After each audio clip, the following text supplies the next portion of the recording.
à l'Est. Pardon. Kagame. J'entends. Personnellement. Yo pepe TikTok pele kapete pona kopasula ngongo na ah ben les amis en jour on balobani ba mono na palette ba bomo na palette ngite masasa ah tiki shasa ba moni ouais ah tuzana lubero ah nyama to bundi na ekuna na bikari kokiti la lubero ah to toujours regretter mingi ya mingi confusion ezosala makasi na musala masuda parce que ce qui totali souvent tomonaka okomona ozotambola na balabala policier aza komibengake aza soda mais il y a deux choses différentes entre la police et l'armée mais mukolo moko te oyoki soda azotambola alobake ah biso toza bapolisier ezalaka te mokolo baba policier biso toza basoda biso toza bakodo mais tokomponaka te na place wana policier aza policier soda aza soda eza deux choses différentes entre la police et l'armée. La police ezodépendre na ministère intérieur, armée ezodépendre na ministère à défense. Toza différent. O batengisaka soda na centre eza o batengisaka policier te. Mais okoyoka policier azolobake ah ngana akodoa ngana jamais oyoka soda milobake ngana za policier ezalaka te. Tozo regretter makasi fuma na likambo wana. C'est que policier mitia na place na yo. Kolinga te place oyo komi okende kosimba po okokweya.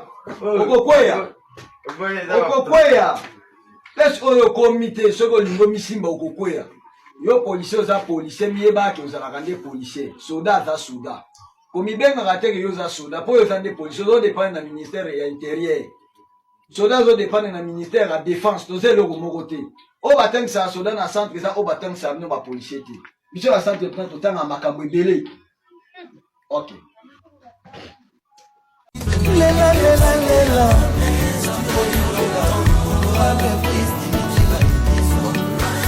nakanisaki libala oyo eza spécial suka filme yeye nzogana mikosaki bolingo na basoda. Mais il y a aussi une guerre psychologique que vous appelez la guerre des médias aujourd'hui. Parlez de votre pays, parlez de ce que vous êtes capable. Museme juu ya bila munaweza kufanya juu ya kuweka M23 nje. Et c'est la fin de la manifestation, marquée par un message d'exhortation aux hommes en uniforme et une prière finale.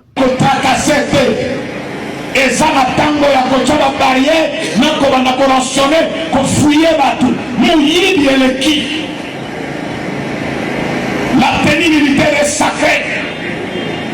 Ça c'est un métier de noble.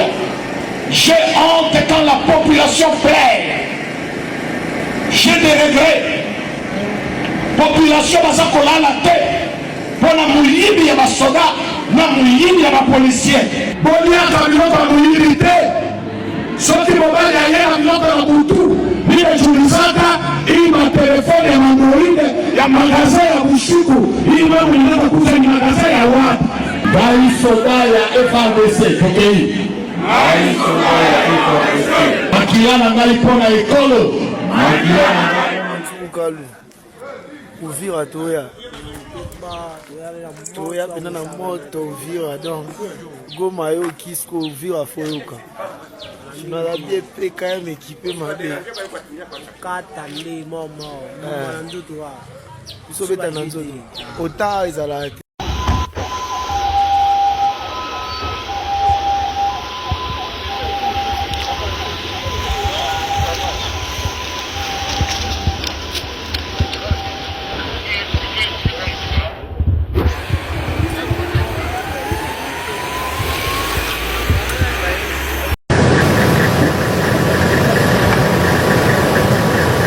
À Kisangani, où il est en mission de commandement et de contrôle, le chef d'état-major général du FARDC a consacré la journée de mardi 25 mars 2025 à la visite des militaires en formation. Le centre d'instruction Lukusa est le deuxième site ciblé par cette série de visites. Après la séance de travail sur place avec les commandants du groupement des centres d'instruction centre d'entraînement, les commandants du centre d'instruction Lukusa, celui de l'école des sous-officiers et les cadres instructeurs, le lieutenant général Bonzamila Mboué-Gilles a suivi avec intérêt la situation de la formation des militaires présentée par le général Poutela Kourito Bertin, commandant du groupement CIC. Après avoir donné quelques orientations liées aux normes de l'instruction, il a visité les stands des militaires en formation et participé aux exercices de tir.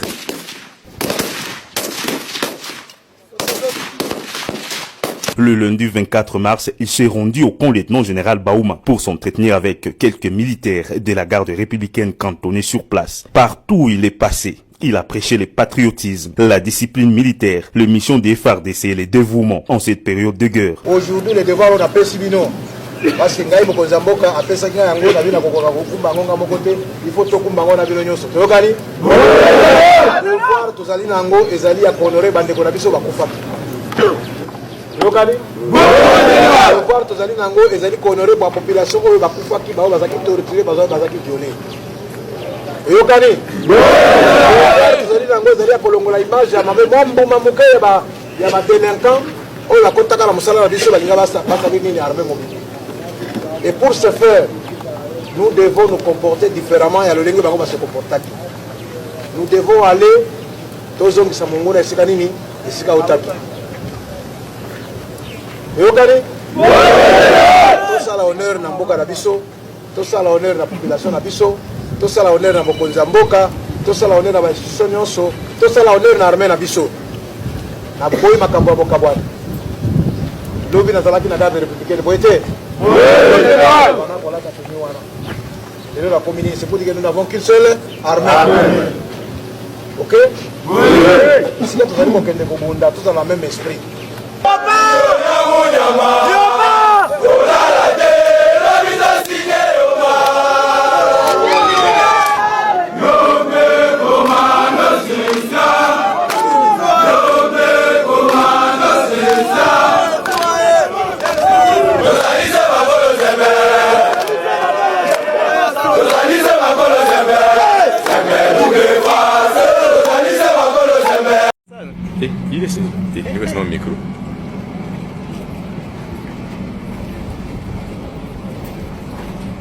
Il est temps que nous célébrions, mesdames et messieurs, ces grands événements ce jour.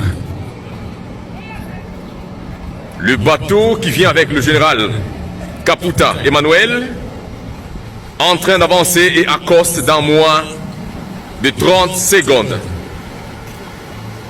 Ensemble, nous allons partager les instants inoubliables, ici, maintenant.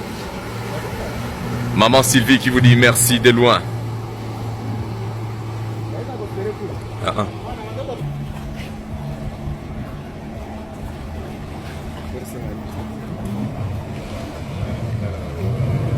L'arrivée du général Emmanuel Kaputa, mesdames, messieurs, c'est comme dans une série télévisée, en train d'avancer calmement.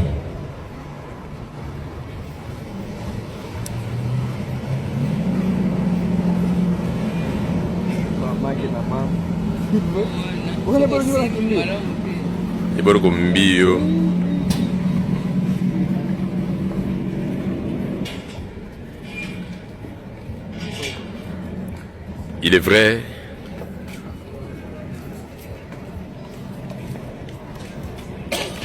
regardez comment c'est beau dans le lac.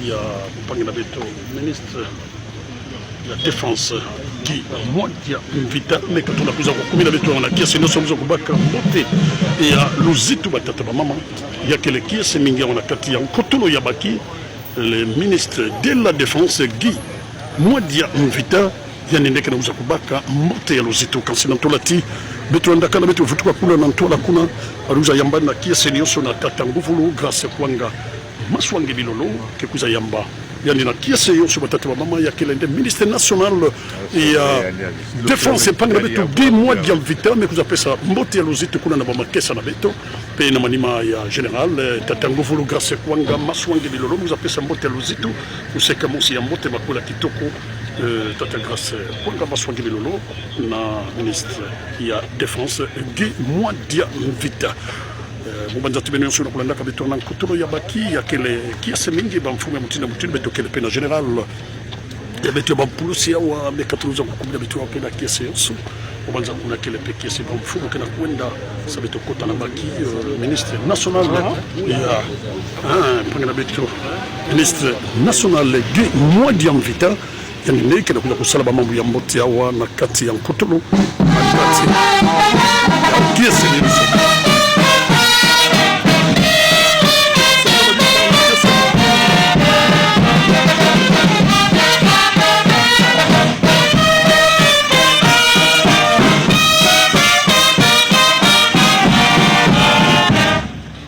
Musique au vice-premier ministre, ministre de la Défense.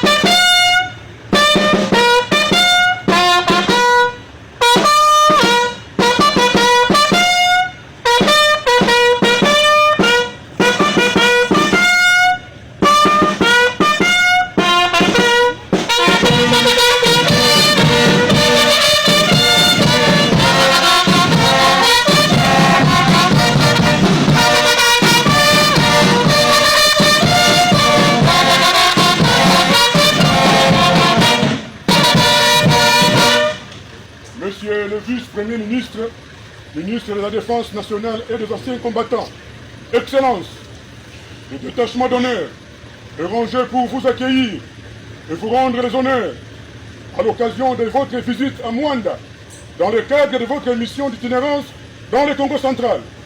Je vous invite à passer le détachement en revue.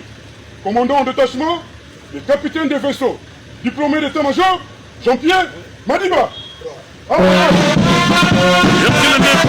Ministre national qui mois de vita yani ndeke na kuisa makese ni usotaka ngufulu grâce kwanga maswange dilolo kila kulanda kana na kiesa yoso ya kila mieta kitoko na kati ya kutulo ya baki isika ministre national qui mois de vita kila kusala itinérance na kiesa yoso pe baba kiesa ya kupesa ni mote ya luzitu na kiesa yoso yoso kela mbianta kitoko ministre national ya défense panga beto gi modi amvita ya de deke na kusala ba mambo ya keleti awa na kiesa yoso ya kela mbianta kitoko na meso ngolo ya tata ngufulu grâce kwanga maswangi bilolo kena kuiza ulanda kama mamanaka mabutimo siambote bege kuluta mbote luzitu mekuiza manisa na kiesa yoso kile kuseka na yandi na kiesa yoso umanjati na bapanga yoso na kulanda kabutwa bisika ya butina mutindu ya kile kiesa bingi na kutulo ya baki bandala kati ya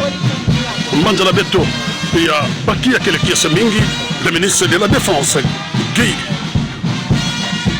Modiam Vita yani neki na kuja kusolola na kiesa yoso na kiesa na Beto au na kati ya kizuga na Beto ya kutulo ya baki na kiesa yoso na meso ngolo nyuso ya tata ngufulu grâce kwanga maswangi bilolo makula kitoko na ministre ya Défense Guy Modiam Vita ya kila kusonga tindeba mayambote awa na kati ya kizuga na Beto ya Congo Central na ina metadila tata ngufulu grâce kwanga maswangi bilolo ministre ya Défense panga Beto Guy Modiam Vita yoso kila kusonga kiese na kiesa wa na kati ya kutulo ya baki banda na kati ya munga na kiesa yoso belo bikana mbote batata ba mete kulenda na kaka manaka na kiesa yoso akele kiesa mingi batata ba mama ya kile makula kitoko tata ngufulu grâce kwanga baswanga lilolo ministre ya Défense Vita kila kupesa bambote luzitu na baba kiesa na Beto sabna kusonga ndembama ya Rwanda na kati ya kisunga na Beto ya Congo Central yuvula bankamba de Rwanda belo bikana mbote chef de l'état et baké bano bakufa isa bana ete Anthony Tshisekedi mwana yo ana sécurité totale bana yo bana ba poto bana ba nationalité ya poto baza bien biso ya biso to kufa awa muto asunga biso azate bana ba opposant Martin Fayulu dans les États-Unis bana ba caméra ba sécurisé biso to za libana exposé na moi exposé na nzala. Toboyi ba discours chef de l'État. Bana yo bana poto ba vivre bien. Anthony Tshisekedi dans la sécurité à garde républicaine. Biso toi na ngote. Toi na méchant kana makasi. Toboyi ba discours bana bino ba lia bien. Ya biso ba lia te, ya biso bana 1000 PD 3. Le commandant se met on ça merci. Après le tout bien, on a dit c'est retour la machine. C'est une volonté nanga. Retour en kilo. Voilà les deux brigands qui sont permis de tuer et ravir la Jeep. Ils sont tombés dans les filets de la garde. Maintenant là nous sommes en route vers le parquet pour le mettre à la disposition du procureur. Merci beaucoup.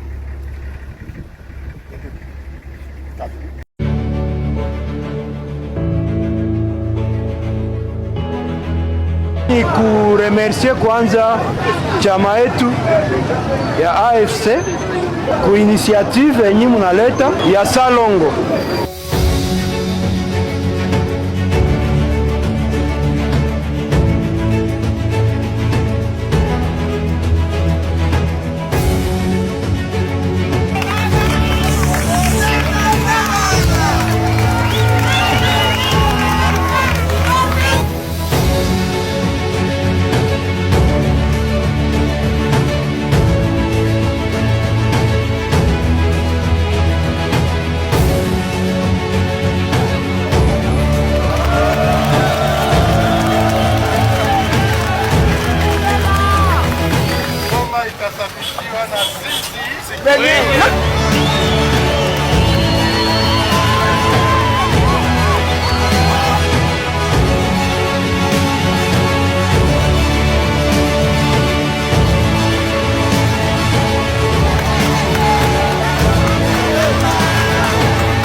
Yo, ya bisa kama kwa lini kwa majina kama watu balana kiona makolo bure. Moko ndio wana.